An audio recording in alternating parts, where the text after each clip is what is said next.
All right, everybody. Well, welcome to Trio, three guys with too much time on their hands. And today we are going to be talking about James Bond movies and what we like about them, don't like about them. There's a lot of them, and a lot of people have a lot of opinions. And we decided we'd put our heads together and see what each other thinks about them. Just real quickly, in full disclosure, before we started this conversation, there's 25 James Bond movies, and there's a pretty big difference between the best of them and the worst of them. And in an effort to kind of keep our focus and attention on the top half, the three of us did exchange between us our top 10 Bond movies. Some of them aligned, some of them didn't. But this was solely for the purpose of trying to keep our focus attention on more on the Goldfinger, Skyfalls, and From Russia with Loves of the world, as opposed to the View to a Kills of the world. So that's how we're teeing off the conversation. I guess I'll get the conversation started by posing one of the most common questions about James Bond movies, and that is, who do you feel played the best James Bond of all the actors that did it? Mike, why don't you throw us off with that big question? All right. Well, and I've got an opinion on that. And I don't think that any of them, and there have been six of them: Sean Connery, George Lazenby, Roger Moore, uh, uh, Timothy Dalton, Pierce Brosnan, and Daniel Craig. I don't think that any of them were badly cast as James Bond. Um, uh, Now, but just to my start, Mike, we're just by that we're clearly, and I think we're agreed on this. We are discarding the David Niven portrayal in the oh comedy Casino Royale as not a real James Bond movie. I, I I think that's just a fact. Yeah. I mean, that was a spoof on number one, it was a spoof on James Bond, and number two, it the company, the entity that was the official James Bond series is originally the producers were Albert Broccoli and Harry Saltzman. The company is referred to as Eon Films, EON Films, Mm-hmm. and that entity is what created the 25 movies you referred to. So Mm-hmm. yes is a straight answer to your question. Um, uh, in my opinion, it is Sean Connery. And a little fun fact about that is at the time that the first James Bond movie, Doctor No, was being made, Ian Fleming, the author of the James Bond books, was still alive, and while not dictating, what was going on in terms of the movie making, was involved. He's aware, and he apparently did not care for when he first learned that Sean Connery was being cast. I mean, Sean Connery was Scottish, a little more rough and tumble. He'd worked as like a truck driver. He was like a bodybuilder, might have been like a runner-up in the Mr. Universe contest, stuff like Mm-hmm. that.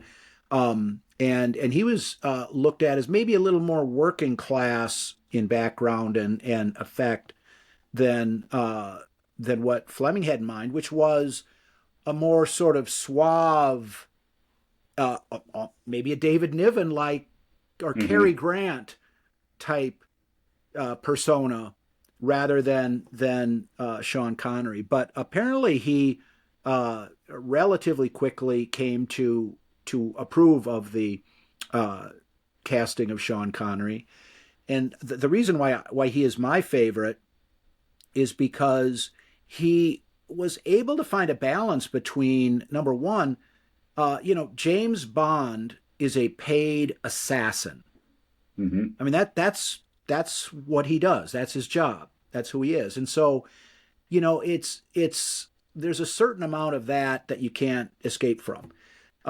And but also starting in right away with Doctor No, the first movie, there's a little bit of lightheartedness sometimes gets thrown in, and not so much initially in the initial films, Doctor No and From Russia with Love, but certainly by the time of Goldfinger, uh, a little more tongue in cheek, wisecracks started to find their way in.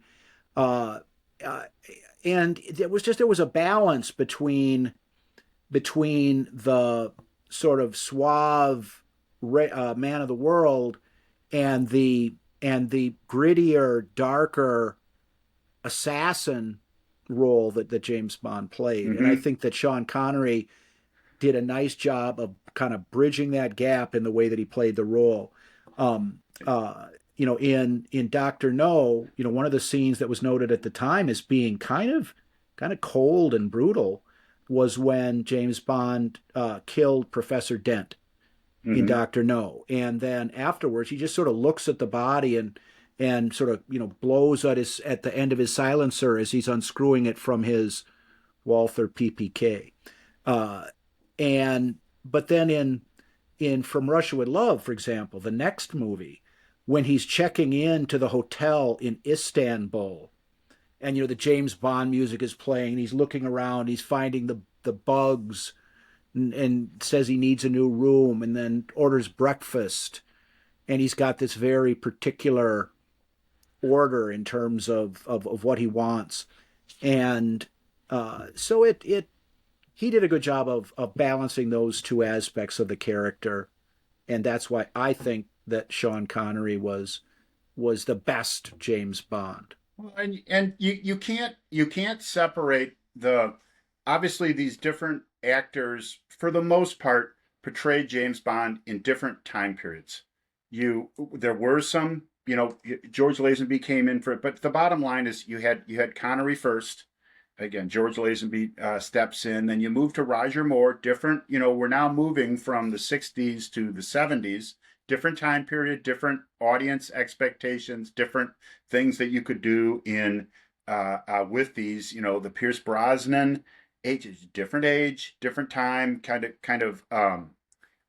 move Timothy Dalton in a little bit, and then finally the Daniel Craig. And you look at the Daniel Craig movies compared to the Sean Connery movies; these were very different kinds of movies.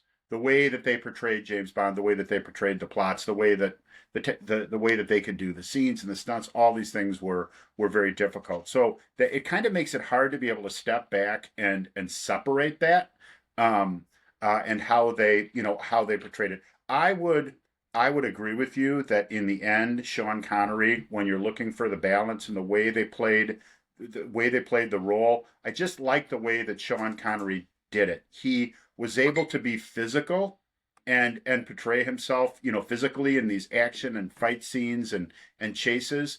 At the same time, that conversation when he's sitting on the porch with Goldfinger and they're talking, just almost like having tea on the porch, just kind of chatting about this. I mean, he did it the way that he was straightforward, that little sense of humor, but really driving to get to what he needed to from the conversation. He did that. I feel that he did that very well. And that both that intellectual way that he conducted himself and then the physical way that he portrayed it, I think that he So did the best job across all the movies that he who that he had. who said anything about stealing it? Yes. My apologies, Goldfinger. It's an inspired deal.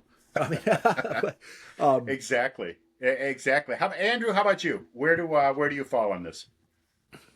First, I think we're talking the mint julep scene, right? They're drinking mint juleps on the. Yes. Okay. Yeah.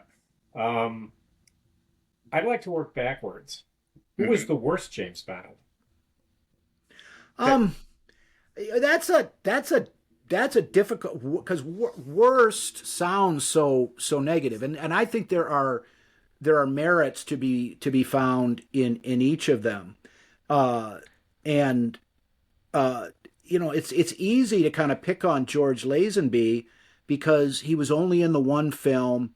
You didn't really have a chance to sort of get to know him in the role in the same way that you Hmm. did over multiple films. I mean, Timothy Dalton was only in two, but on the other side of the coin, George Lazenby, like before Ian Fleming warmed to Sean Connery, George Lazenby, the way he played it was kind of what closer to what Ian Fleming had in mind. And after You Only Live Twice, one of the intents of the filmmakers with On Her Majesty's Secret Service was to try and make it more faithful to the narrative in the book. And so, George Lazenby is an easy target for just because he had the one film, but there's merits to the way he played the role, both in terms of what Ian Fleming had in mind and what Ian Fleming actually wrote in the Yeah, book that the movie was based on. I'd agree that Lazenby had a look. I mean, just the opening scene of that movie. He's driving in a car. You don't really see his whole face, but he's lighting a cigarette. And he's wearing a tuxedo in the car. I mean, it just he had a look in the way he could, and even the voice I think was it had some qualities there. I'll just say my least favorite was Timothy Dalton, and the it was it, his the he looked younger his the way his nose was and whatever from the side. I'm not for if only I could look like Timothy Dalton. I'm not criticizing the way he looked, but he had a younger, more immature or less professional look to him, in my opinion, than the other Bonds. And that is why setting whether you're looking at the quality of the movies, whatever, as far as like just looking at at the actors and the way that they portrayed him, I found him the least aligned from the way that he looked to the role. That's my thoughts there. One and I guess Andrew originally asked the question, and I haven't really answered it yet. But I'd have to agree with Mark on Timothy Dalton, and I need to kind of follow up on that a little bit. I thought that when after A View to a Kill, which I hadn't even seen, I didn't bother to see it because I heard from some people that yeah, don't really need to bother. But I was kind of looking for, okay, who's this new guy? Blah blah blah, and I thought that he played the role with sort of a steeliness, and I'm talking about Living Daylights here. He played it with kind of a steeliness that fit in, that cold-eyed, paid assassin role. And I actually thought that The Living Daylights was not a bad film or a bad James Bond film. I thought License to Kill, the second, and those were the only two that he was in. In my humble opinion, it was far less of a Bond movie than Living Daylights, and I thought the job that he did portraying, and he had to work with the material that he was given, in terms of the screenplay of the movie, but it sort of detracted from what could have been sort of a newer era of James Bond that didn't really pan out. So I guess I agree with Mark. It sounds like, or it looks like you don't have that different of an opinion. No, I absolutely agree with that. I'm not saying he was a bad James Bond. I don't think any of us are. He just was far from the best. All right. Well, and it sounds like we're all kind of on the same page. So, Andrew, what do you think, Andrew's how about for the best? This is my favorite, not the best. And you all know how much I love the movie A Bridge Too Far, but I actually prefer Daniel Craig to Sean Connery. As awesome as Sean Connery is, and he was the suave James Bond, he set the bar. I really genuinely enjoy Daniel Craig. And I'm going to go ahead and say it. On Her Majesty's Secret Service, close to the source material, very close to the book, realistic, less gadgety than like You Only Live Twice, which kind of got a little absurd. They kind of made it a more realistic universe. I think that's one of the better Bond movies. I'm not going to say George Lazenby is the best or even the second best. He's certainly not as good as Sean Connery. That's one of my favorite Bond movies. Well, and Daniel Craig, even though when I was very first introduced to James Bond, it was Roger Moore. Live and Let Die was the first James Bond movie that I actually saw when I was 10 or 11 years old, and changed my life, literally. I just was taken with James Bond and blah, blah, blah. But Daniel Craig, he was talking about Sean Connery, balanced the cold assassin persona with the suave gentleman. Daniel Craig did a very good job of balancing those two aspects of the character. And if anything, both in Casino Royale and Skyfall in particular, there's some very gritty scenes where the who James Bond is kind of comes out, and where he ponders his role as a government paid killer, much more so than any of the other. It doesn't happen in the other films the way that it does in Casino Royale and Skyfall. Well, So I would, I mean, I'm not necessarily saying, well, he's my second yeah. officially, but he might be. Um, And I think that really falls well into what I was talking about earlier. The time frame that the movies and what they were trying to achieve and how they were trying to achieve, how they were trying to portray Bond changed, over the years. And as you look at the Daniel Craig movies, they were looking at a different type of Bond. What are the things outside of the missions that were influencing them? More of the kind of the impact that these killings showed on the people. I think this is a good transition to kind of talk a little bit about something else that's very unique about James Bond movies is the way that they always kind of set up the movie first with an opening. And Daniel Craig's first movie, Casino Royale, the pre-credit, the pre-title sequence that they had was really about him acquiring his double O certification with his second kill, with flashbacks to his first kill. Both of which, I mean, his first kill, drowning that guy in the toilet in the bathroom. I mean, it just and how just kind of exhausted and emotionally was at the end of it, and then moving forward to the man in this was all set up in black and white, and so obviously a flashback, and his second kill looks at him and says, well, the second one is a boom. It's like, why, yes, it is. How much easier it was for him to do the second one, killing, than the first one. And that was just much more of an inside look than they did in previous Bond movies at all, into the notion of, yeah, this guy's going around killing people. And how does that end up impacting the person, and just the mere physical nature. I mean, Daniel Craig was hurt, injured, sore, tired, exhausted more in his roles than any of the previous Bonds. They very quickly moved past a fight scene where they'd been, slugging each other and this type of thing, and tended to immediately make their way back into very properly dressed and no impact, not limping or anything like that.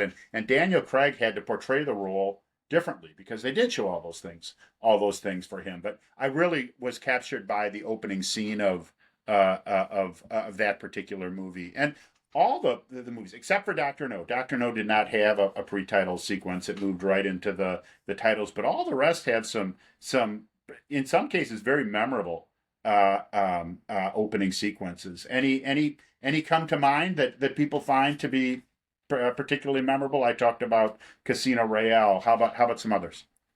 Well, I certainly have an opinion about the what is the best pre-title sequence, but Andrew, I mean, you identified Daniel Craig as your, probably your favorite. I mean, do you differ from how Mark has characterized it as to why you believe that? No, that's exactly why I like Daniel Craig. I mean, Mike, you nailed the two things about the Bond character: the debonair, suave James, and the heartless assassin 007. And the actor's got to play both those characters and do it believably. And I think one of the things that I love about Daniel Craig is he bleeds. Mm-hmm. He's gotten his ass kicked. He can walk into the casino in a tux and looks like he belongs there, and he can kill people like that.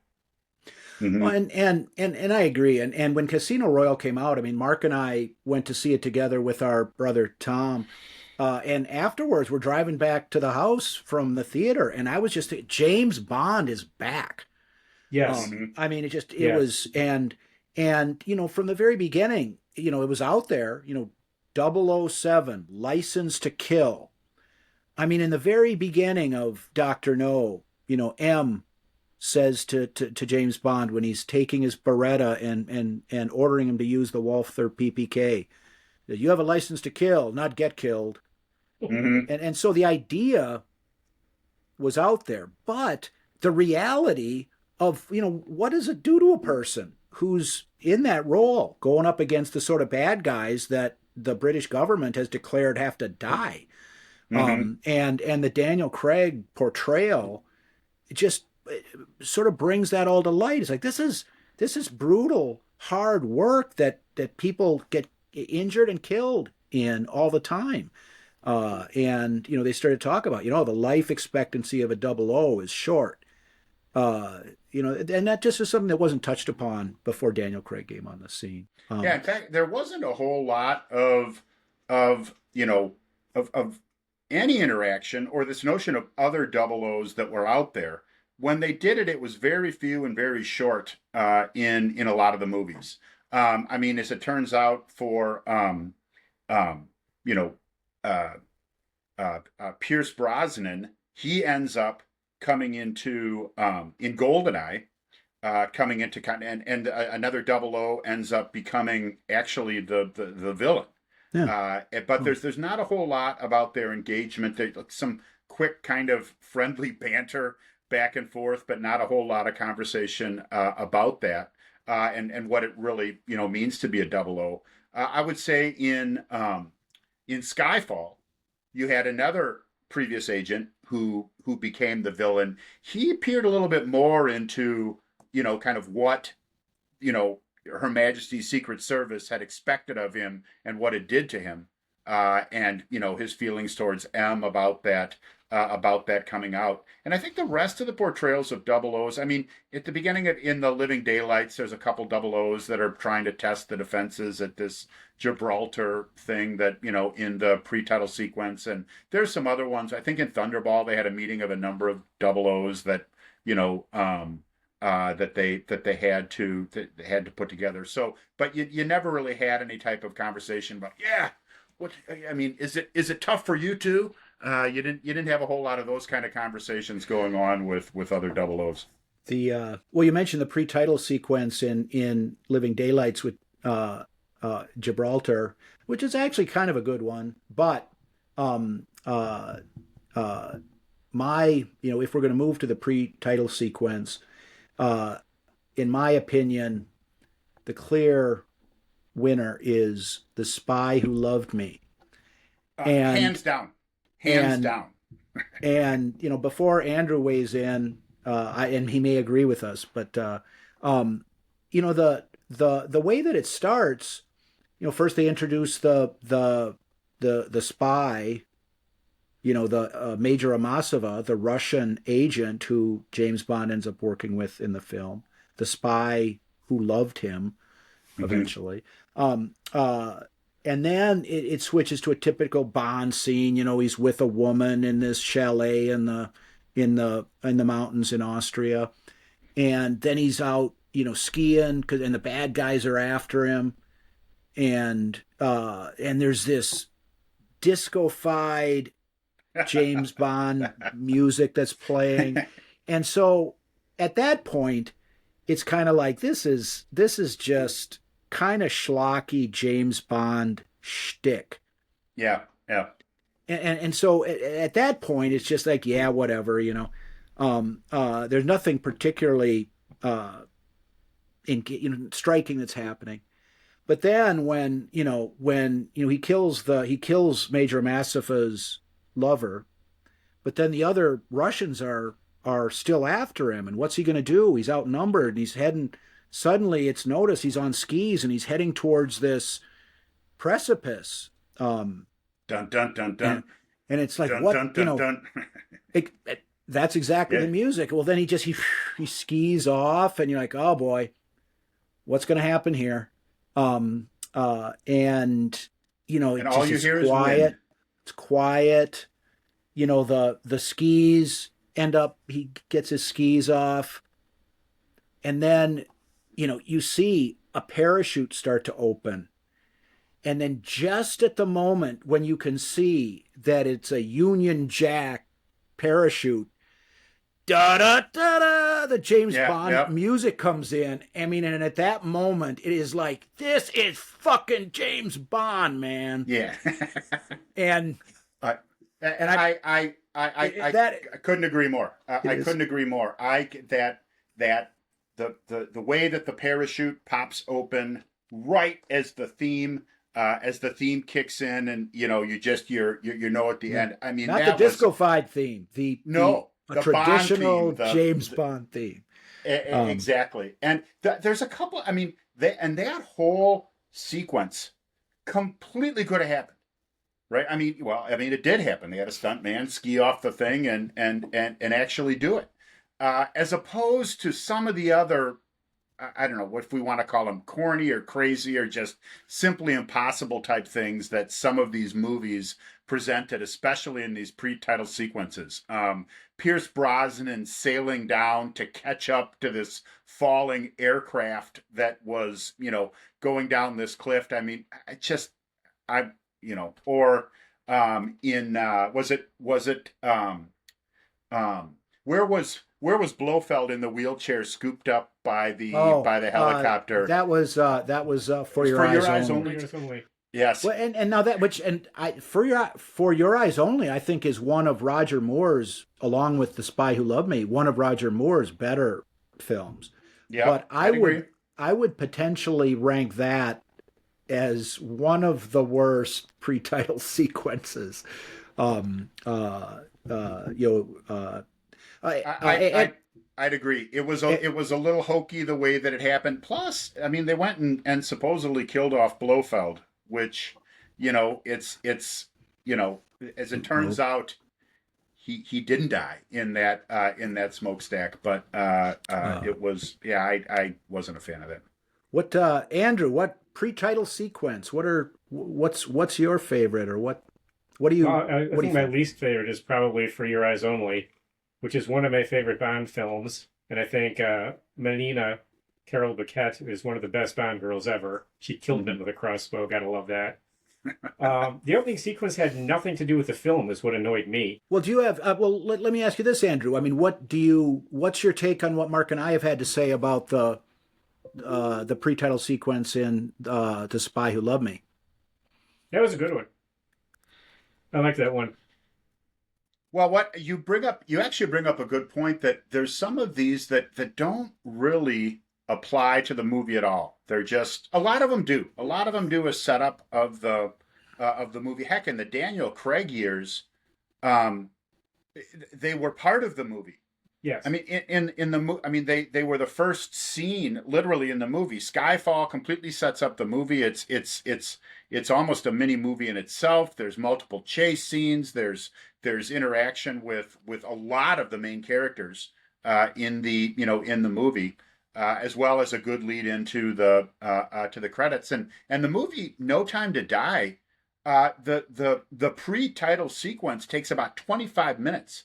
I mean, you're almost to a half an hour by the time you get done with the credits in No Time to Die.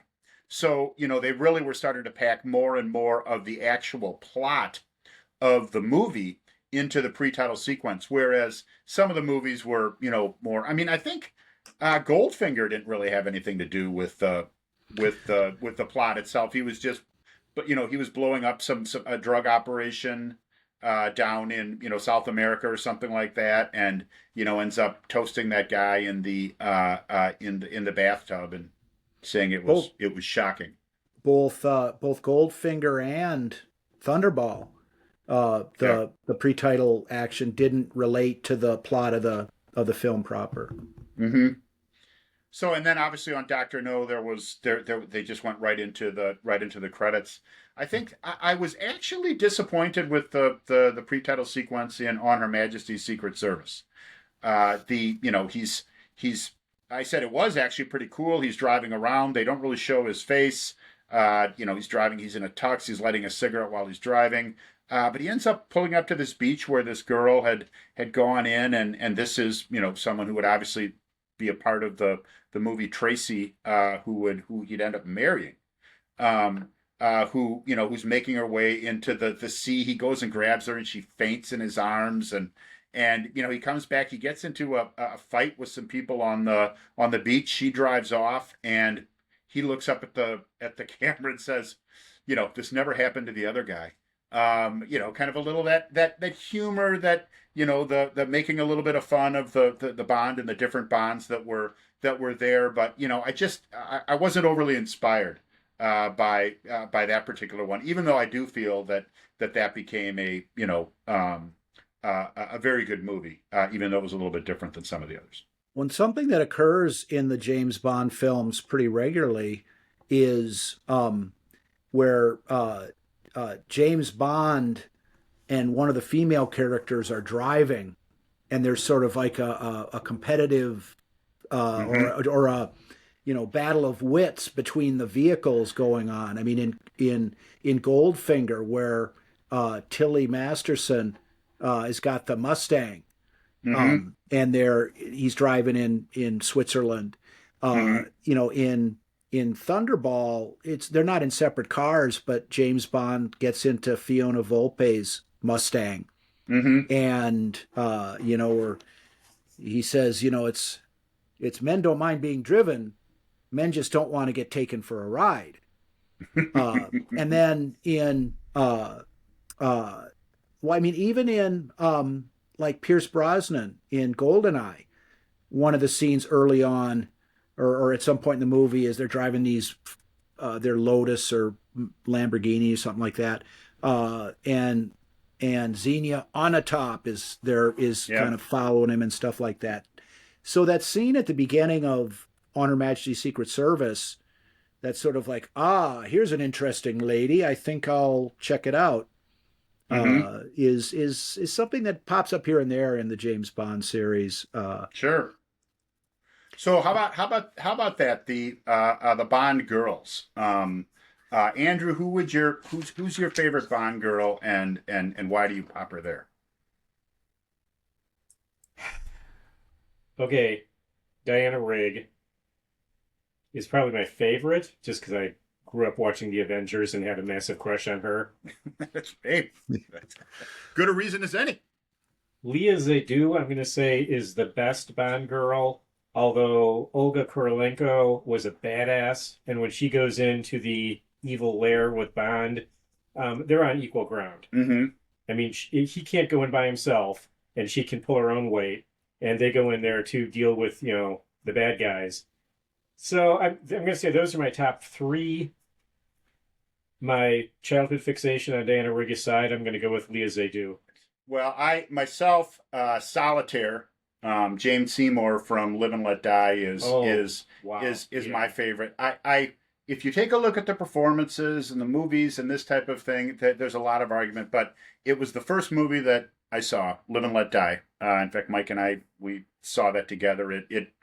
I think you mentioned earlier, it changed our lives because it brought us into the whole Bond thing. We were at the right age to really be able to enjoy it, and Jane Seymour was just, at that time, watching her, I fell in love with her as a schoolboy watching movies. So I enjoyed her immensely as a Solitaire in Live and Let Die.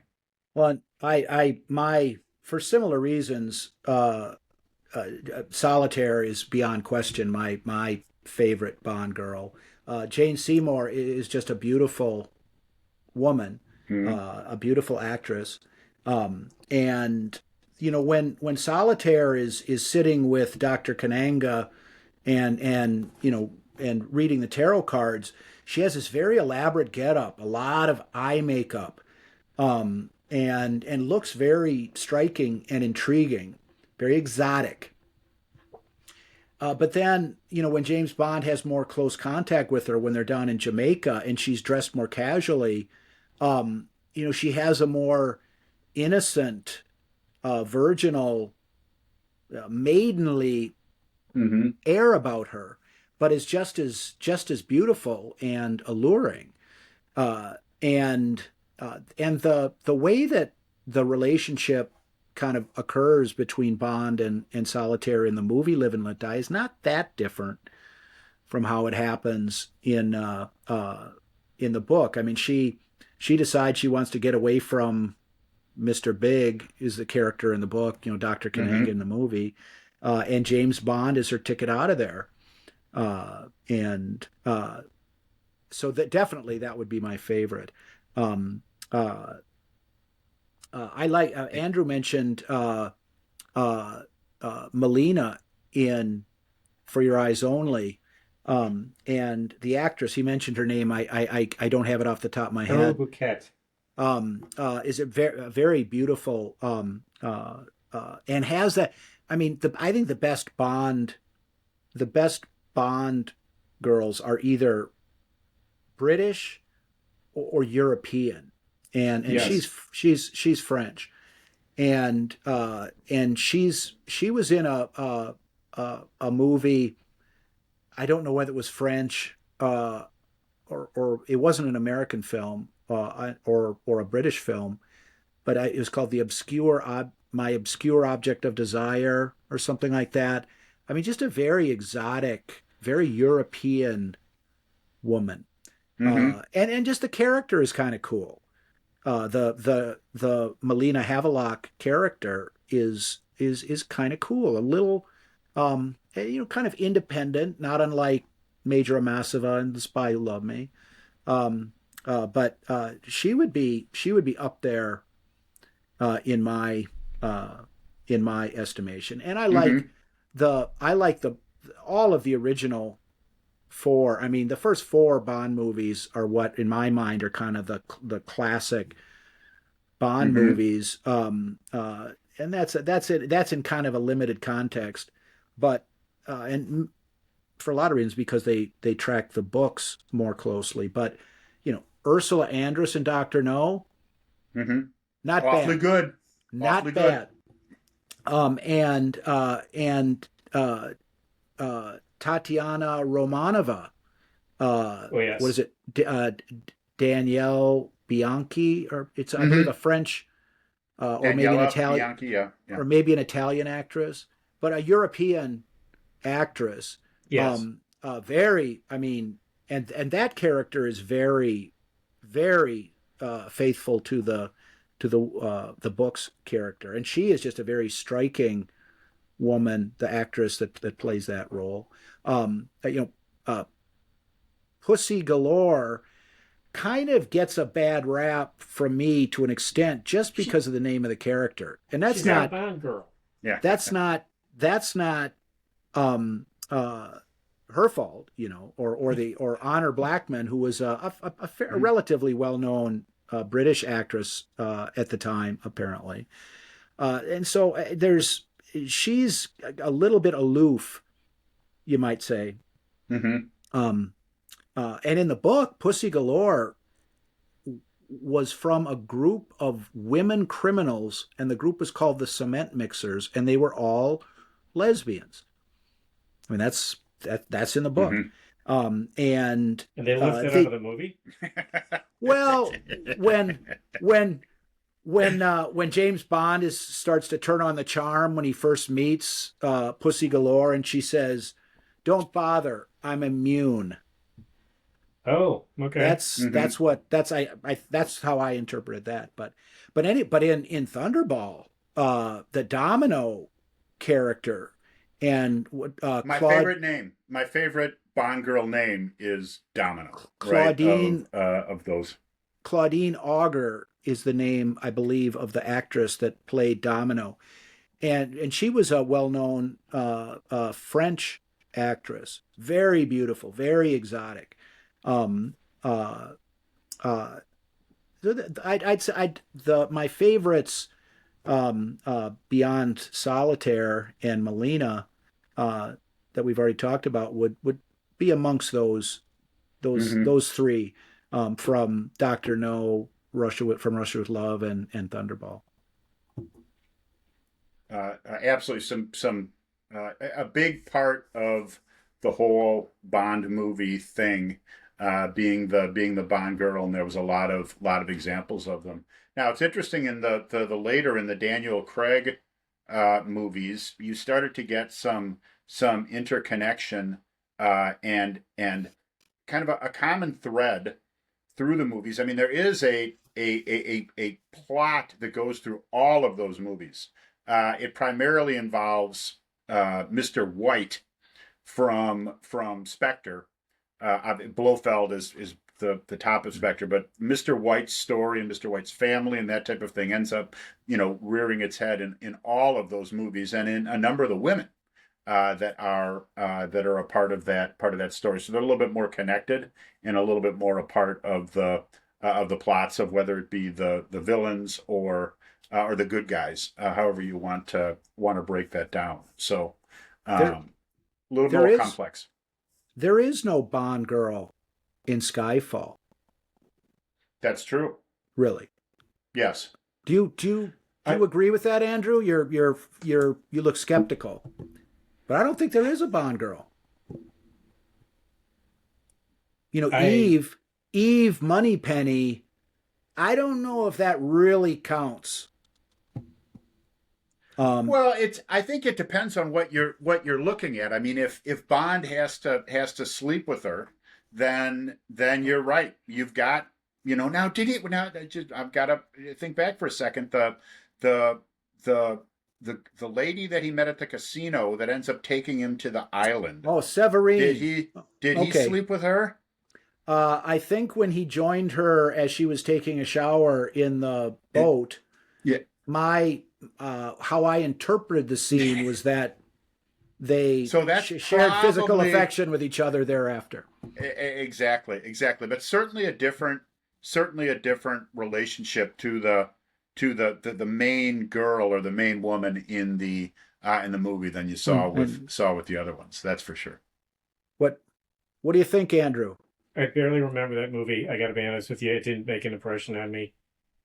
I only watched it Skyfall once, and Skyfall didn't make an impression on you? not really. That's insane. That's that's You're stupid. that's Sorry. um, that's I'd strongly encourage you to give that one another look, Andrew. That was an awfully good Bond movie. I will say again, as we talked about, we kind of exchanged some lists, and I didn't see that one on your list, which I found kind of surprising. But very good movie, and certainly in the looking at the Daniel Craig movies, one of the Who's the better bad things. guy? Well, what was it? It was the Javier Bardem. Um, I can't off the top of my head remember his name. Silva. Silva. Silva was his name. He was a previous agent who had gone underground after he'd unsuccessfully taken a cyanide capsule which had deformed him, and then he became a criminal He was mastermind. he was embittered by the experience. Um, Exactly. but That's a great that's you gotta check that one out tonight, Andrew. I think that in a broad interpretation of the term Bond girl, the Severine character, the woman that he meets at the casino in Skyfall, would constitute a Bond girl, and she had that sort of exotic, uh, uh, international, sultry air about her. But she didn't last very long. I mean, No, and she didn't I make it thought very long. though she did an excellent job throughout. Obviously, in the final scene that she was in, but even when they were talking at the casino, she did a great job of portraying how scared she was, Yeah. which was again kind of getting a little bit deeper into some of the characters. So, um, um, you know, just so I mean, talking about that, how about villains? When we look at this, and obviously Blofeld was a villain in a number of movies. So you've got different iterations of Blofeld and different actors that portrayed him. So we'd have to look specifically at Blofeld in a particular movie if that's who the favorite villain was. But who do you like to hate as far as villains, Mike? I think one of the better villains, and I'm not saying this is the best villain, but certainly one of the better villains and one of the better portrayals of the villain by the actor portraying him was Scaramanga.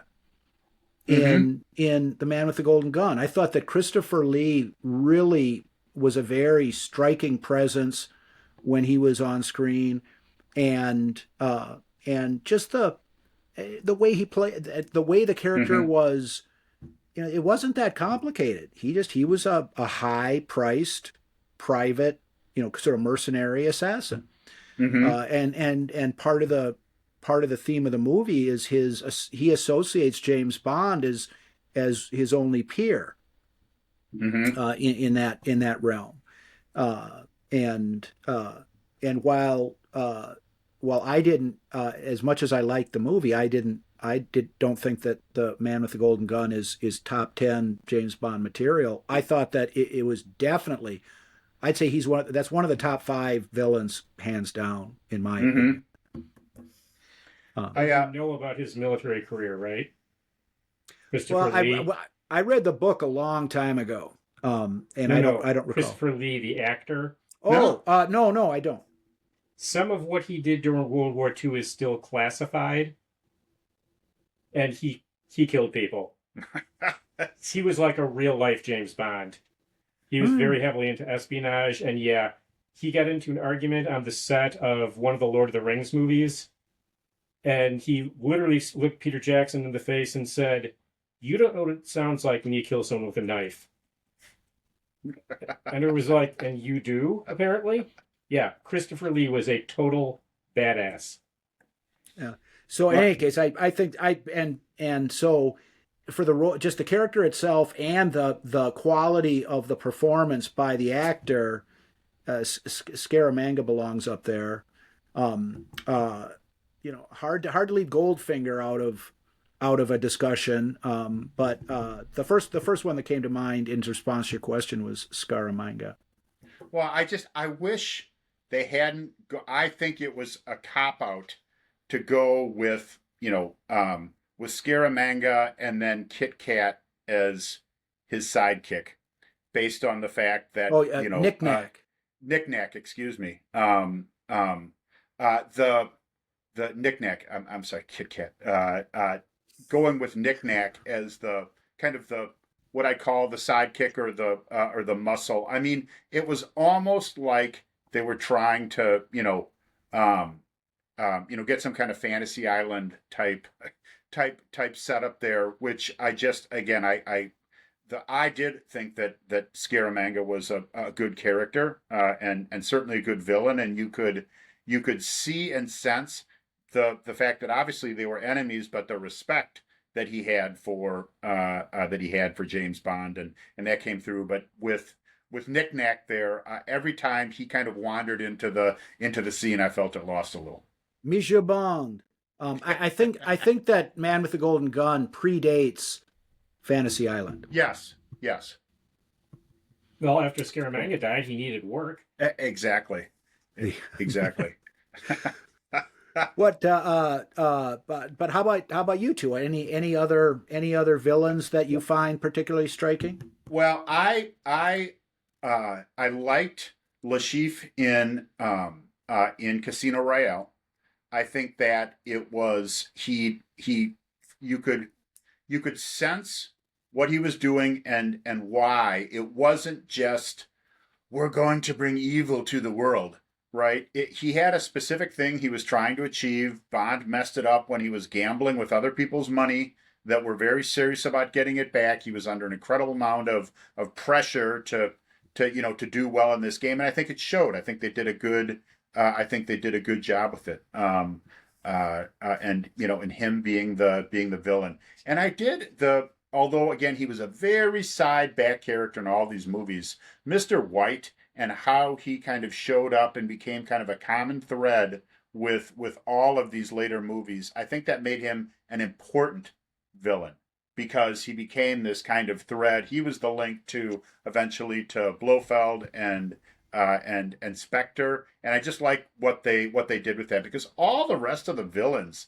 kind of fall from that in the at least the rest of the Daniel Craig Bond movies. So I thought that was really good, and I just also just as a side note, I liked Largo in Thunderball, just kind of a unique unique villain there. But again, what he was trying to do, he was focused on this particular mission, and the way that they did all the underwater stuff in there, just kind of a one off villain there. But I thought he did a good job. Andrew, what do you think? Villains. Scaramanga was definitely an excellent villain. Not the best Bond movie, but a great villain. I like Blofeld when played by Donald Pleasance. Christopher Waltz is awesome, but I was kind of disappointed that they recycled the Blofeld name. They could have given him a different name. Would have changed the movie any. I was overjoyed when I heard before Spectre came out that Christoph Waltz was going to be playing Blofeld. I wasn't I was a little disappointed overall at Spectre after Skyfall, um, but I would agree with you that I like the Donald Pleasance portrayal of Blofeld. The scar, and he just there was something about that more so than Telly Savalas in On Her Majesty's Secret Service, and uh, uh, uh, so I don't Yeah, disagree with you there. I like the Donald Pleasance, specifically his portrayal of that in those movies. They were trying to do something different in the later movies, obviously, and especially trying to tie this connection actually as with him and Bond, growing up together, was just kind of made make him a little more not this Doctor Strangelove kind of guy, but more of a regular person whose life had taken them, kind of whether you want to call it astray or into this, into this area. I would also say I was disappointed with Spectre. I was expecting a lot out of that after Skyfall, which was a great movie. But I think all of those later Bond movies was about expectations. Casino Royale came out, and I mean I agree with you. We talked about it. It's like Bond is back. This is they're putting a lot into this. These are going to be good movies, and I was very excited for when Quantum of Solace came out, and I was disappointed by it. Not necessarily that it was a bad movie, but in comparison and my expectations coming out of Casino Royale were much more than was met. Andrew, you can identify with this. It doesn't matter whether The Godfather Part 3 was a good movie or not. It was nowhere close to the previous two. No, agreed. And again, if you hadn't seen that, would you think it was a good movie? Well, I say so. I say it would stand as a good movie, but based on expectations. And then I felt they stepped back up with Skyfall, and I'm like, okay, they're back here. And when Spectre, like we're gonna have a movie about Blofeld and Christoph Waltz is gonna play this. I mean, I was psyched for that movie. And again, I felt a little left down about it. I'm really thinking though that was a little bit more on what my level of expectations were, as opposed to the actual movie itself. Now I know you liked Andrew, Quantum of Solace I and did. and Spectre. So kind of how does that fit in? Apparently, I have to rewatch Skyfall. Yes. Okay, now as far as villains, are we talking like the lead villain? Because in From Russia with Love, I can't even remember who the hell the guy in charge of Spectre was, but Rosa Klebb Mm-hmm. and Grant were awesome villains. I mean, Mm-hmm. that's who Bond was going toe to toe with. I Well, would I would join Were they villains or Andrew's. they just henchmen? I I think that technically Blofeld made his first appearance in From Russia with Love, like during yes. because he's the Yeah, one who that played him? no, you didn't see it. Uh, yeah. Anthony Dawson Right, is who that- played him, but you didn't really you didn't see him, Right, Um, that's right. or who Just- voiced then- him. Right, and just then- the voice. Yeah. Okay. So it's a Spectre operation. The chess player is Kronstein, and he conceives of the plan, and then Rosa Klebb recruits Red Grant, and then also recruits Tatiana to be part of this scheme to entrap James Bond. I think Andrew is absolutely right, and From Russia with Love is one of my favorite. It's I on my list of the top 10. It was number two. Mm-hmm. It closely tracks the book. It's just got a good Cold War feel to it, and all those things. And the Robert Shaw character, the Red Grant character that Grant, Robert yeah. Shaw plays, I mean, in the book, I mean, he was just a born killer. I mean, he was just a born killer, Mm-hmm. and the way that Robert Shaw played him in the movie, he was very cold, very very disciplined, very calculating, and up until he encountered James Bond, very successful in his work. Mm-hmm. And Rosa Klebb, uh, I don't know what was on Ian Fleming's mind, but she was another in the book. She's clearly a lesbian, and when she's in the process of recruiting Tatiana in the book, at one point after they've done their session talking business, she says, "Well, why don't you stay for a cup of tea or something?" And Rosa Klebb goes into the other room, and then she comes out, and she's like in the troglodyte version of a negligee, and is kind of putting the moves on Tatiana, who kind of finds a juncture to leave the room and flees. Uh, uh, and so there's a complex. So Ian Fleming had something. Lesbians were on his radar screen. Mm-hmm. Uh, but uh, and the scenes with her and James Bond where she's got the blade that comes out of the tip of her shoe. Mm-hmm. Oh yeah. I mean, I would agree with Andrew that Grant and Rosa Klebb are two stellar James Bond bad people. Well, I think they did a better job. These again, I kind of call it the muscle behind the villain, but it's not necessarily that. I thought they did a better job with that in the earlier movies. I thought Odd Job was a very interesting character in Goldfinger. It, you know, the Goldfinger himself wasn't doing any of the killing or whatever. He was, he had Odd Job for that.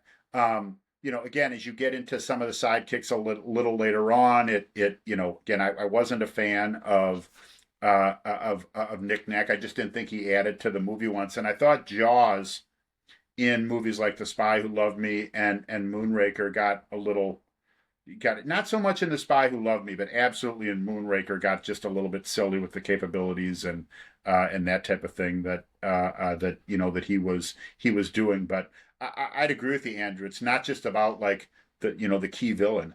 And a lot of movies had multiple people that were you're actually dealing with. As far as okay, well, you got a lot of movies had Spectre in the background, and that was technically who the bad guy was. But in movies like Quantum of Solace, where you had this Dominique that was really the one, throughout scene to scene in the movie that was kind of coming down. So it's hard to have one specific villain in some of these flicks. I guess you got the villain and the henchman. Yeah, yeah. The nobody's mentioned Doctor No. I mean, interesting character. And a bad guy. Sort of that calm voice. The world has let me down, Mm-hmm. and so I'm going to take up my frustrations. And technically brilliant, I really but related to him. the the He's not a bad guy to me so much as just misunderstood. Well, and it's got Doctor No. Just it was setting the stage for a lot of things. There was some areas where the stage hadn't really been set yet on how Bond movies were going to roll out. That was you saw in Doctor No. I mean, we've already talked about the fact they didn't even have like a pre-title sequence. They moved right into the titles, and the titles were much more conventional movie titles than what would become the Bond naked women silhouettes and that type of thing. And it was just the Bond theme, the kind of that guitar early Bond theme was the music behind it, not a big star being brought in to do a song, which became a Bond thing for Bond movies. In fact, they kind of dropped from the Bond theme into that Three Blind Mice tune, which was really just kind of setting up the first scene where those three blind guys who are actually assassins go to do their work. Some of the main things, as far as the villain and Bond girl, different, but just a little bit different structure for that movie. Question. Yeah. I read Doctor No eons ago. I barely remember it. Have you guys read Doctor No? I did a very long time ago. I think Mike has Long, read it as well. Mike long is time still ago. up to speed on the books much more than I am. Okay, Mike. How similar is Doctor No in the movie to the book? Relatively similar. Okay. Um, uh, the basic plot of the movie is the basic plot of the book. I mean, the concern was that missiles that were being launched were being misdirected, and so that was the basic plot of the book. It didn't track exactly. There was art, but the character himself was portrayed very similarly. Okay. Um, he was bald and had a pointy chin, sort of a hairless Fu Manchu like character was how he was physically described. Interesting. Okay. So a little bit different when it hit the screen. There's just as an aside, there is a book, and I don't even know if you can get it now. You might be able to find like used copies on Amazon or something, but I brought it out for today. It's 007 James Bond, a report. The author is supposedly O.F. Snelling, although I believe that's a pseudonym for Kingsley Amis, who was a British writer back in the time. But it has a nice synopsis of all the books up through. Mm-hmm. It doesn't go all the way to Man with the Golden Gun, but talks about the Bond, Bond himself, what the plots of the books are, talks about the Bond women, talks about the Mm-hmm. villains, and has a lot of that kind of information. And so I'd throw that out there as a resource. And there's Something also to check out. well, there's two different books that have been put out like officially by Ian Films or whatever the name of the company is that has the franchise. And I won't. Those are kind of coffee table type books. I won't wield them out right now, but that have information specifically about the movies. Synopsis, different characters, who the actors were, film locations, a lot of information. Mm-hmm. So there's information out there to kind of find these things out besides Well, Wikipedia. and there's that you can kind of look at. First of all, I mean, the books were written a long time ago, and in the big scheme of things, right? We're talking about the just obviously a time when the Cold War and the adversaries were the Soviets, and I think as audiences get farther and farther from that, I mean, you can set a movie in a historical context. It's hard to really kind of keep up and keep the movies exactly like the books. I mean, that just gets. I mean, anytime you have a situation where you're doing this, I think that's one of the reasons why when you have very popular book series now, they work very hard to crank the movies out as quickly as possible.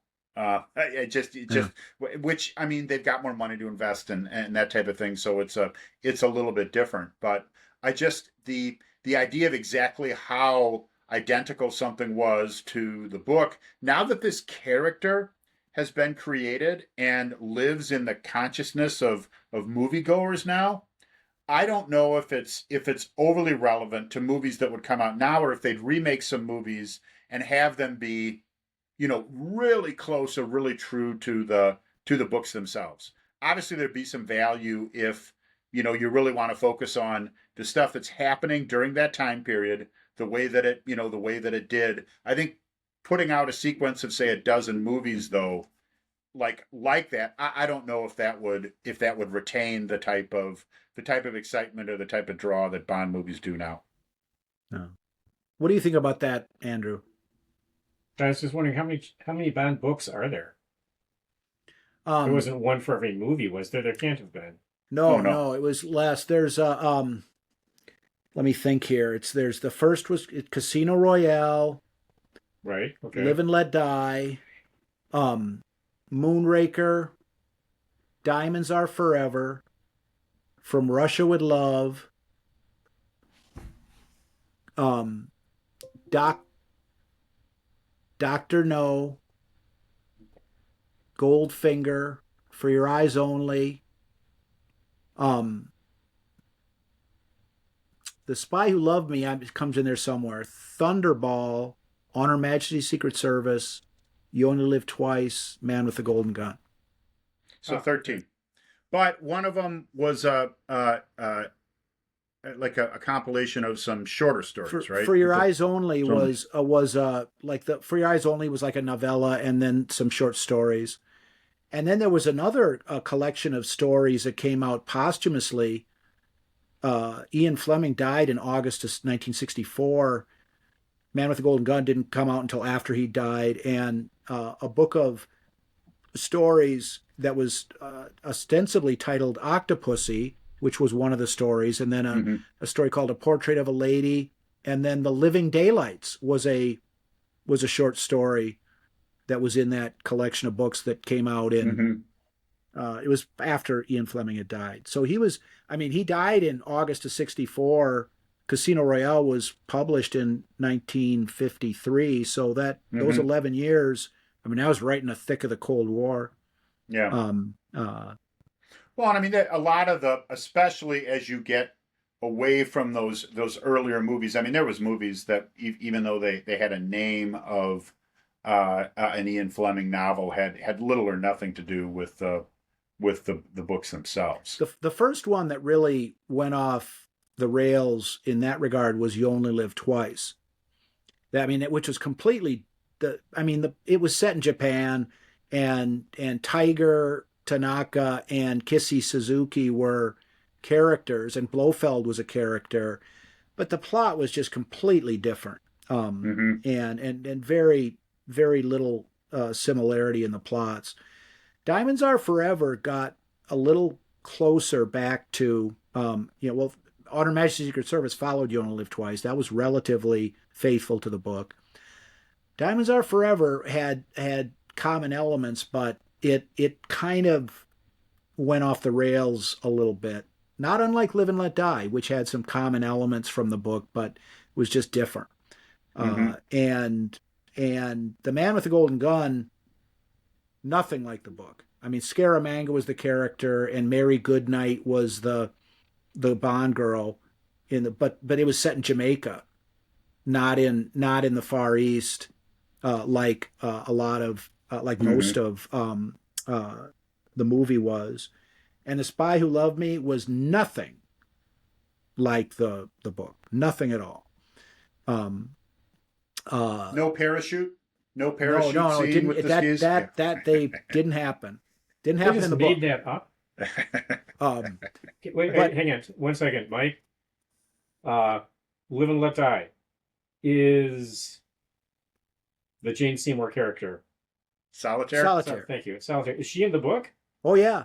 Okay. Yeah, and there are some similarities between. James Bond and Felix Leiter go up to Harlem to check out Mr. Big, and James Bond meets Solitaire while there, which is kind of what happened in the movie.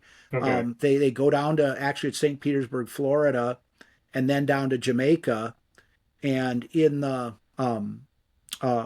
movie there's no Florida, there's New Orleans. Some things happen in New Orleans, and then Jamaica is where the headquarters of Dr. Kananga is the character in the movie. But yeah, it's the Solitaire character. The character is relatively faithful to the book. She was French from Haiti. Her name was Simone Latrell, was Solitaire's name. Fun fact. Fun fact. So, switching gears a little bit, I talked a little bit about this with Doctor No, that that there was just this theme that was used, but one thing that became very Bond was to leverage a popular singer and create these Bond songs that became the theme songs while the credits were rolling. I guess favorites or disfavorites of that. I mean, I'll start. I again. Live and Let Die by Paul McCartney will remain my favorite, just because, if for no other reason than it was the first Bond movie. It was a Paul McCartney song that came out at the earliest of times when we were starting to listen to music, when that was like thinking about the songs and who was playing them and that type of stuff. So I'll always enjoy Live and Let Die, although there's others that I enjoy. Andrew, how about you? Okay, it's bad enough that I have to overlook the Wild Bunch incident and the Rush incident. Now you are placing Live and Let Die by Paul McCartney and some studio musicians over Tom Jones and Thunderball? that's, that's now you can again. Wow. Thunderball is a great example of, you got Tom Jones singing, and I think they did a good job in a lot of the Bond songs of marrying up the Bond thing as well as the person bringing some of their own. I mean, Thunderball was definitely a Bond song, but you could almost picture Tom Jones unbuttoning some of his buttons on stage while he was up there singing it. I mean, I'm not there's not a whole lot of the Bond songs that I really don't like. So I don't mean to diss it. I think it was more of the period in my life when we saw it and that type of thing, why Live and Let Die sticks to me. But yes, personally, I am putting Paul McCartney and Live and Let Die above Thunderball. That's hands down my favorite too. I So I mean, and Mark and I, I mean, we're twin brothers, and a lot of the things that we're talking about, we sort of experienced together over time, and so there's a certain consistency in the way we look at things, and I agree about Live and Let Die, and this is not the most adventurous position to take about this question, but I would have to say that Goldfinger is the quintessential James Bond theme song. mhm. That's a great one. It just the sound, the effect, and like Thunderball, the is talking about the bad guy, not about James Bond. Good point. Strikes Like Thunderball is describing Largo, the villain, Yeah. not James Bond, but just it when you think of James Bond, one of the first, if the Goldfinger theme song is just kind of part of that. If there was going to be on the Oscars one year, they were going to give an award to the James Bond film series for whatever. And Mhm. I don't know if they do that in the United States. That'd be more like something that would happen in England probably than the United States. And so you picture there's this award show and there's this theater full of people, and before someone comes to bestow the award on whoever, they show this little collage or pastiche of different things. And let's face it, the Goldfinger music would be front and center in anything like that. Mhm. And so and then Thunderball was the next film, had a very similar tone, a very similar theme. But Yeah. and Mark and I were talking about this recently. But the next film after Thunderball, You Only Live Twice, it's a very exotic, unique, very different kind of song than either Goldfinger or Thunderball. But it had that same sort of international, timely, exotic feel to it. Mhm. Nancy Sinatra was, pop. That was kind of in the, these boots are made for Mhm. walking era, basically, and she sang "You Only Live Twice." Mhm. Uh, And the You Only Live Twice popped up in the Madman series.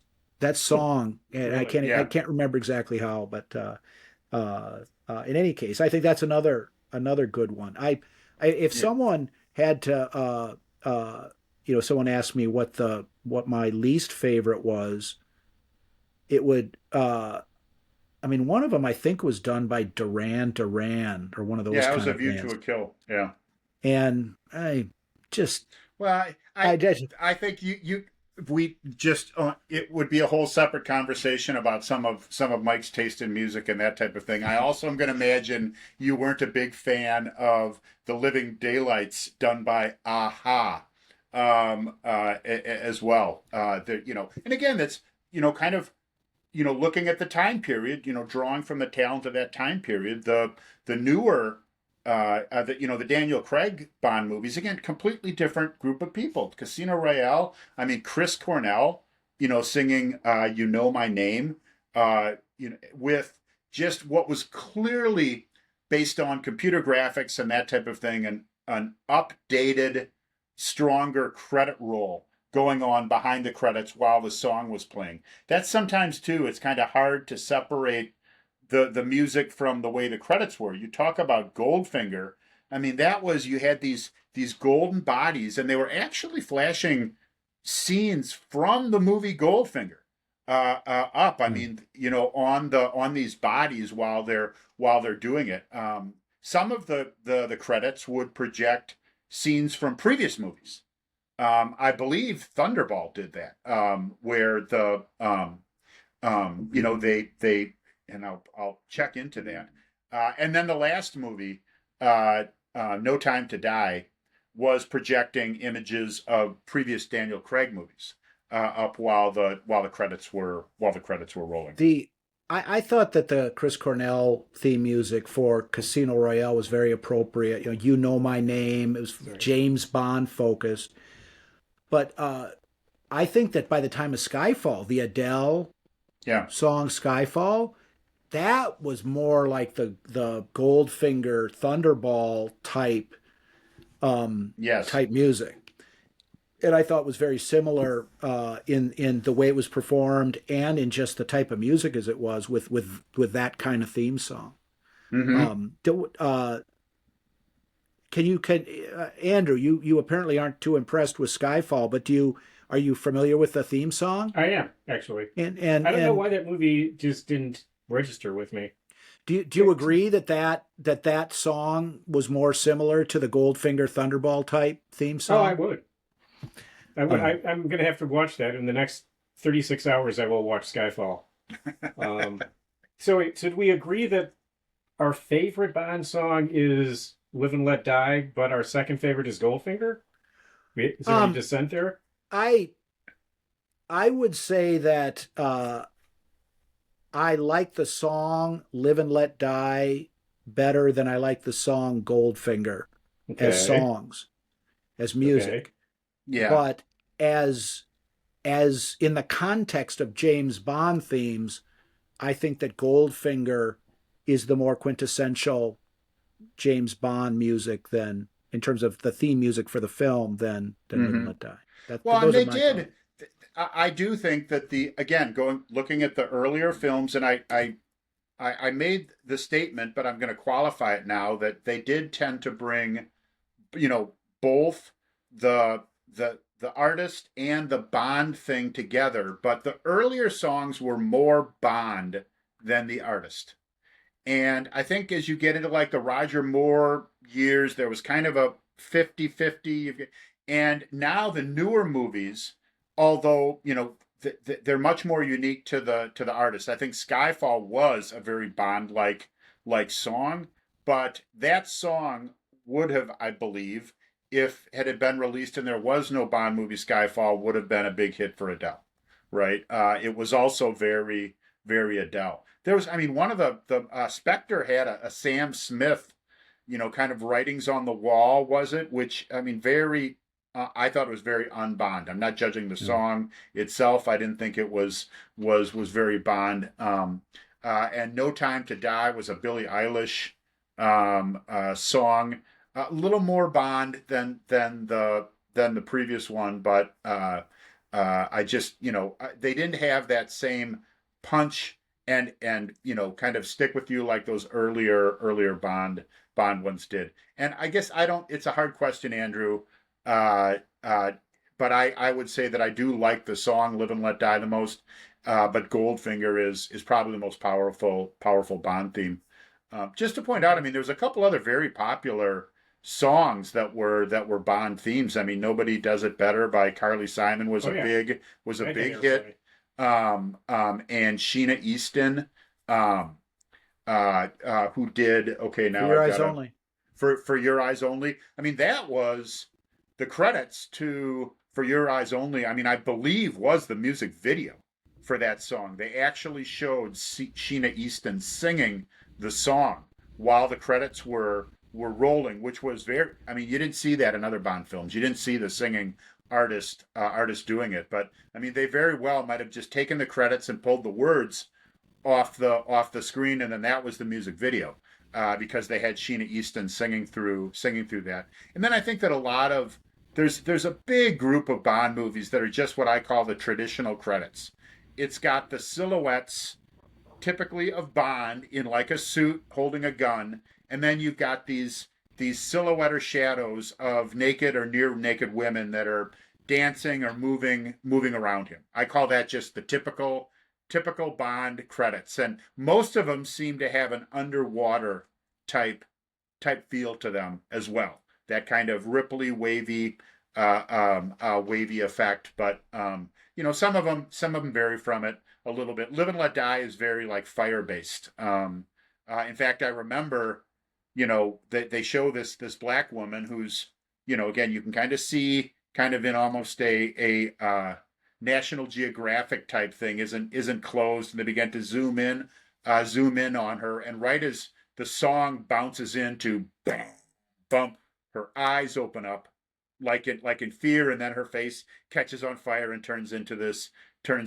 skull. So there was definitely some interesting effects that were done with those Bond credits, but by far the most of them were just the naked dancing silhouettes as the music played and the credits rolled by.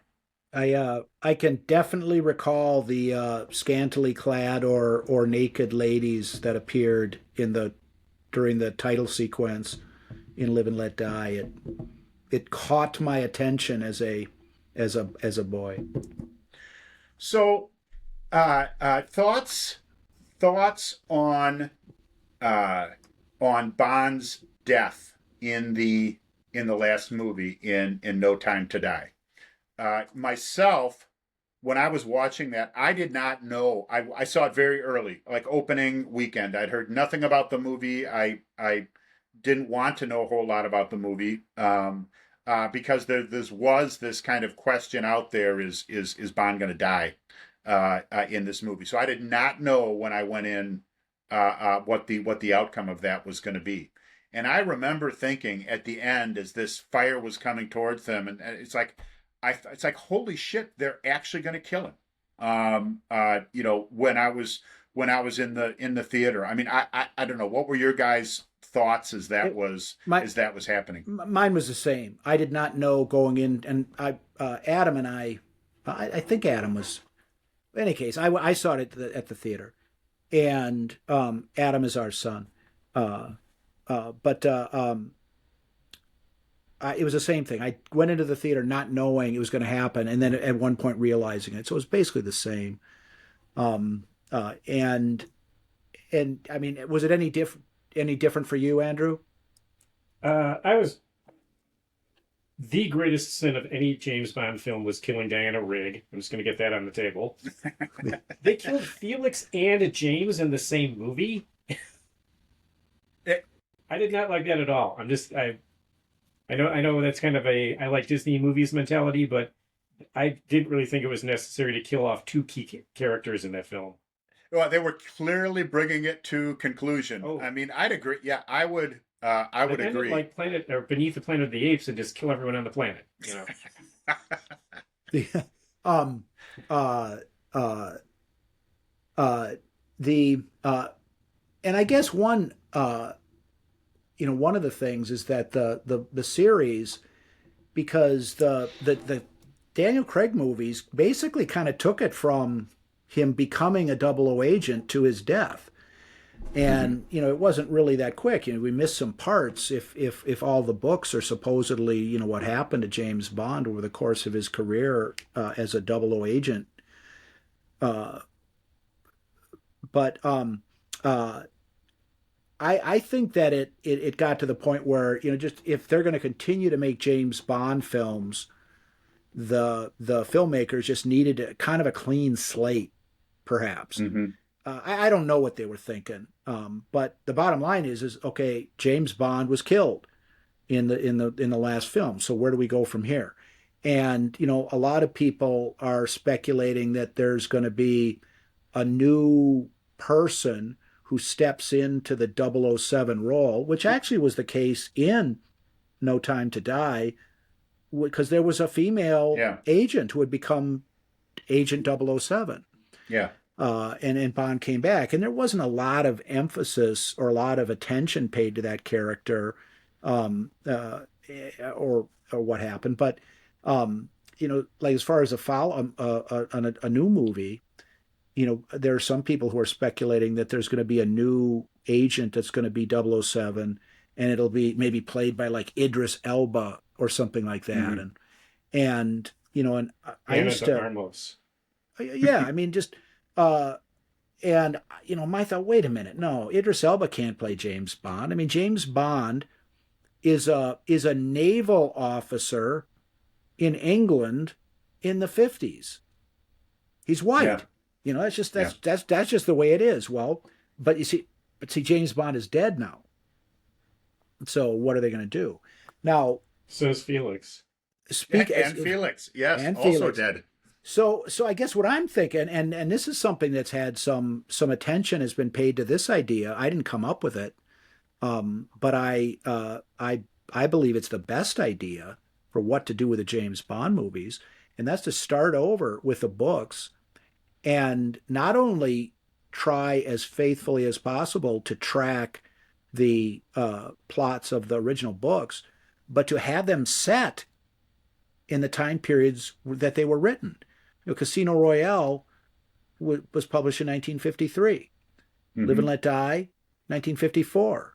Moonraker, 1955. And to sort of start from the beginning, have them faithfully stick to the plot and spirit of the books, and have them set in the 50s.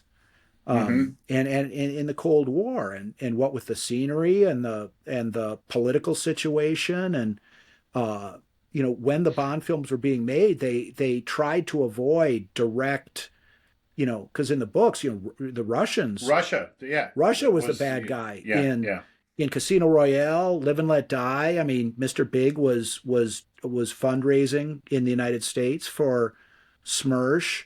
Mm-hmm. Russian, etc. And because but they didn't want to have them to be too politically charged. They wanted them to be popular films, and so they used Spectre from the very beginning, right away in Doctor No, to sort of take a little heat off of any perceptions about negative perceptions based on what was going on in the Cold War. But now, I mean, at this point in time, I think that looking at a film that was set in the 1950s, there wouldn't be any issue with that.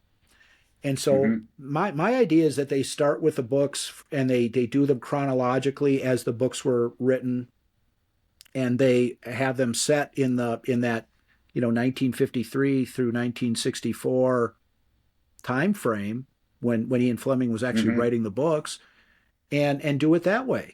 And that way, Well, I think that just commercially, I think that it was back then that you have the type of storylines of James Bond that were actually realistic. You can't take. It's a completely different type of person and character that does that type of work today than it was back then. There's with all the technology that's now and the cameras everywhere and someone in your ear telling you the car is going this way. That's not how Bond worked, right? Bond came and got, immersed himself in a society, an area, a club, that and worked his way in. He had to use personality, he had to use intelligence, he had to use cunning, he had to have some balls to put himself into these situations where the type of work that's being done now. I'm not saying it's any less difficult and the stakes are any less high, but it's just completely different type of work, right? The guy that's sitting in the computer shack outside of Omaha, right, is a much more important player than the person that's actually on the ground, trying to get things done. And the one guy that's out there that's going to save the world by getting this job done. I think that was a much more realistic plot outcome back in the 50s and the 60s when there was so much more or less technology and this type of thing to help in these endeavors, and you needed people that could go and achieve these. I do think that you'd remaking some of the movies that were close to the book. I just don't know if that would be if that would be realistic commercially to do. I just that's my thought. And that would looking be at where to get started. that would be the case. That would be the case with like the first four films, Yeah. for the most part. They were close to the book. Yeah. Yes, I think all the first four, Doctor No, From Russia with Love, Goldfinger, Thunderball, were relatively faithful to the book. There were differences, but the overall plot was very similar. I think your idea my suggestion would be do it as like a mini series on cable or pay-per-view or something.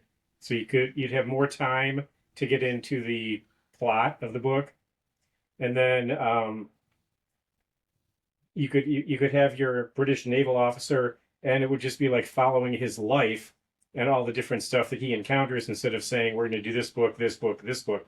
You could kind of blend them all together.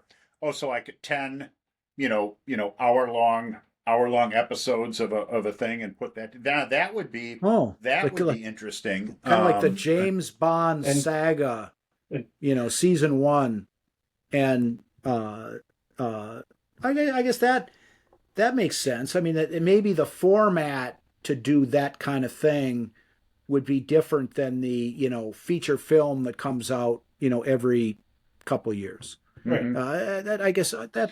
No, I will say period pieces at this point.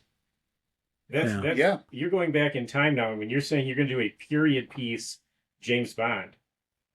Yeah, which I think would be great, but I'm just saying. Yeah. No, the format. If it's ever going to actually happen, it's more likely that it would happen in the format that you described than that be the basis for the blockbuster films. And then you don't have to that dump makes the a lot of lesbians sense. angle.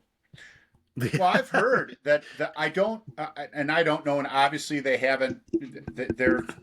I've heard a lot of things. I've heard that no, they're gonna come back with a woman. James Bond or 007.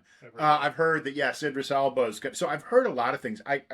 I've also heard that they have identified someone else that's going to be a James Bond, and I'd imagine that they're going to make this more of a prequel to the last movie, like untold stories of James Bond type thing. Come back with a James Bond, and try and roll with that. And that's just what the movie industry seems to do. They want to default to something that they know is going to work, as opposed to try and take a risk. Which is why we see so many sequels in the frickin' first place. Which is why we see so many remakes. There's a huge aversion, especially in what is a major budget action film. Which I mean, these Daniel Craig James Bond movies were not low budget films.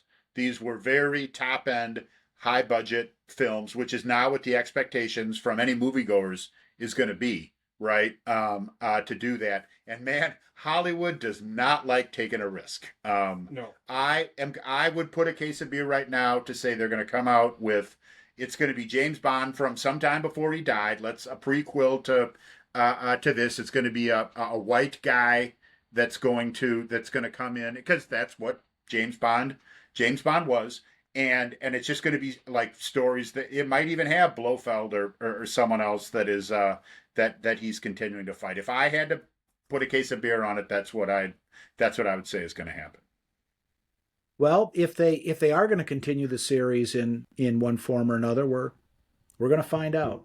I mean, Blofeld came back to life, right? I mean, after he got dumped in the smokestack there. So, but I tell you, why don't we wrap by, let's each, what we haven't specifically talked about for any of us is our favorite James Bond movie. So, Mike, what's your favorite we got 25 James Bond movies. What's your favorite, and pretty quickly why? Uh, uh, the two films that I kind of gravitated towards after thinking about it was From Russia with Love and Casino Royale with Daniel Craig, and I determined that just Casino Royale was just, as a film and as a James Bond film, were just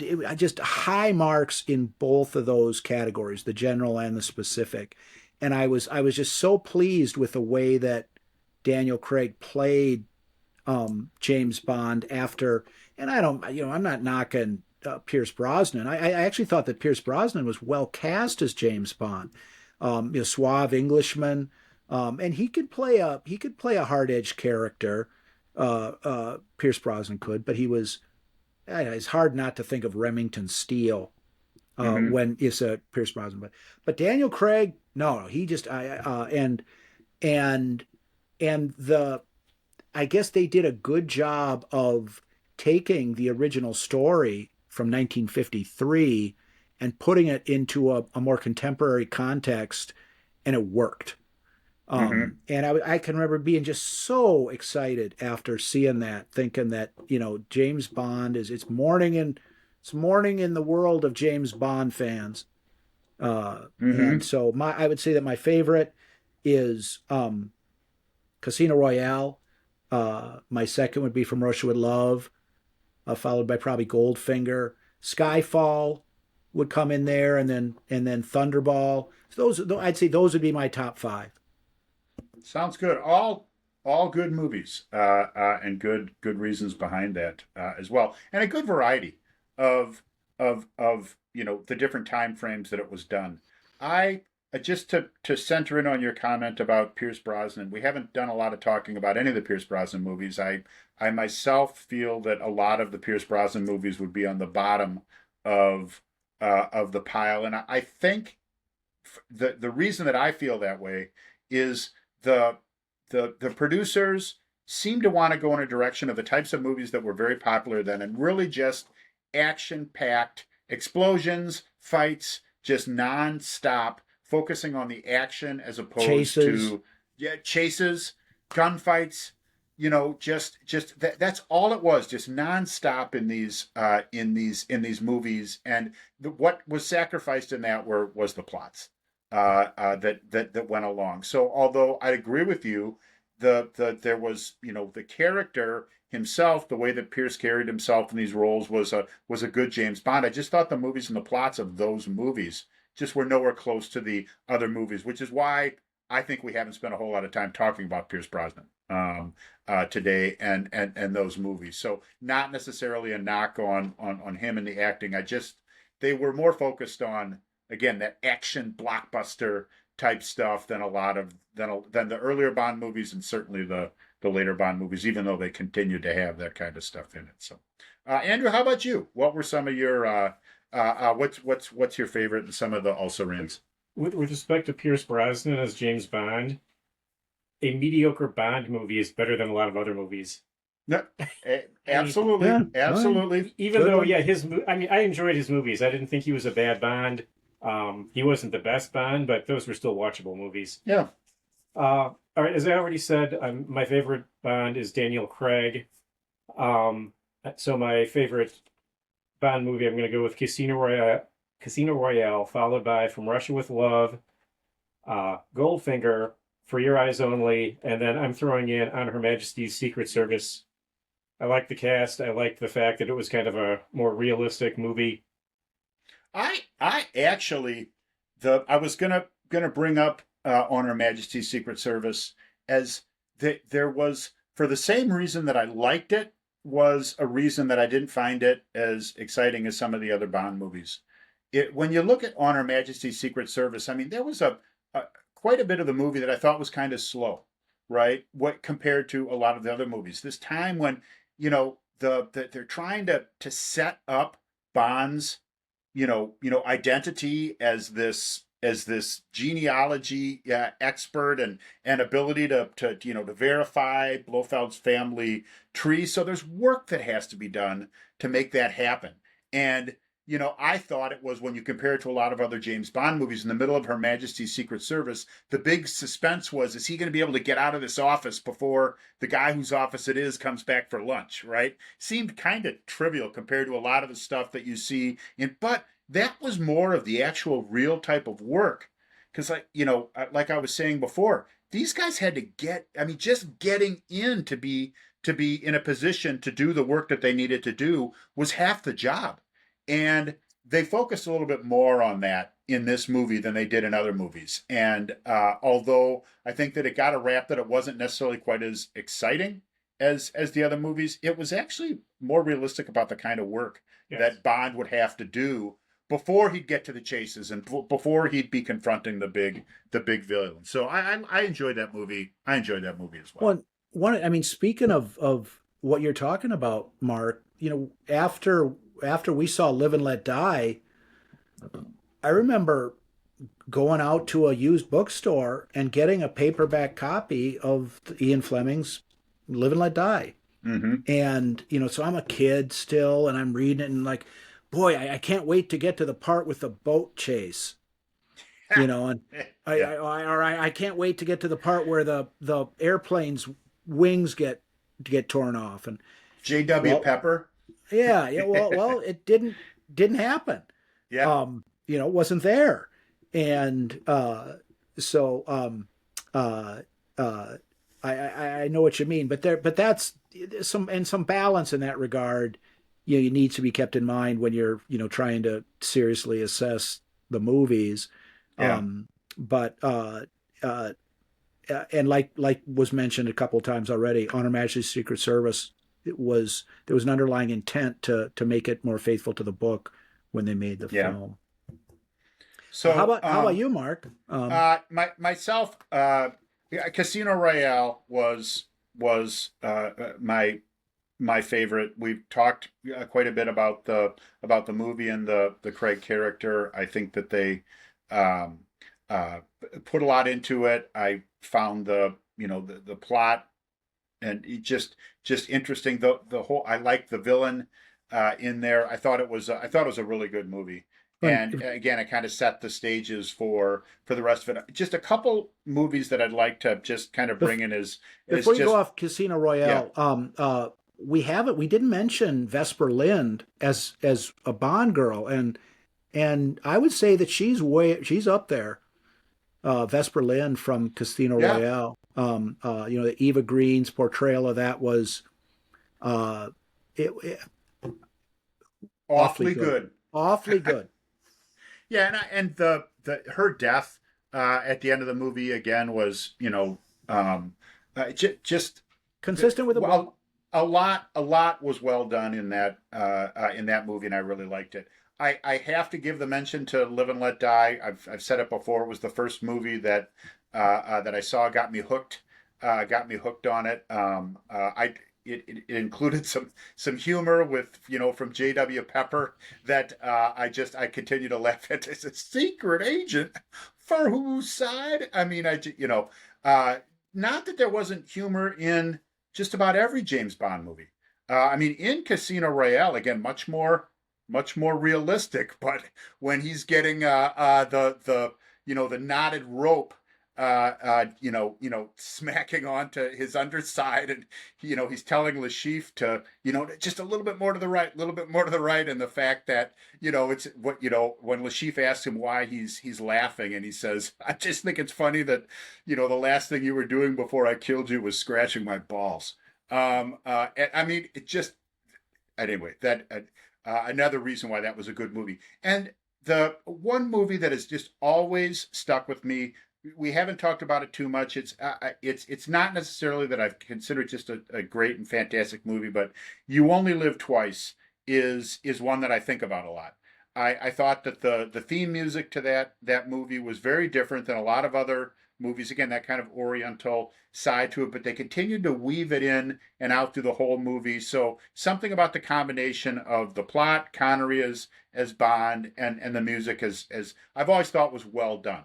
I don't think that the movie itself and the plot made it the best Bond movie, but I think it's a good example of when they were really starting to bring together these characters, the action, the theme music to kind of bring kind of a Bond thing together. So I always enjoyed that movie. Wouldn't put it as my as the best or my favorite, but it was one that I continue to enjoy to this day.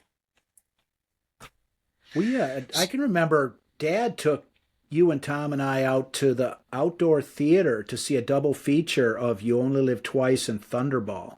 Mm-hmm. And which is the first time I saw either of those two films. Yes. And that was so I agree with you. I mean, that's all the Connery movies are going to stick in my mind for better or worse.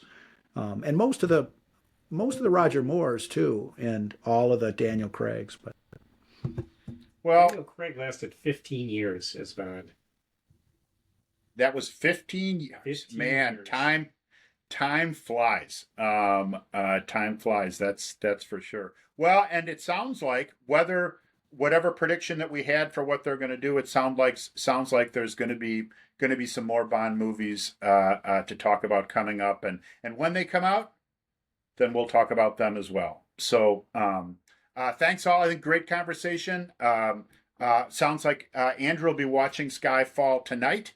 And actually, there's a couple that we've talked about that I'm going to put back higher up in my queue as well, because I haven't necessarily seen them in a while. But great topic, great conversation, guys. All right. We will talk to you guys next time.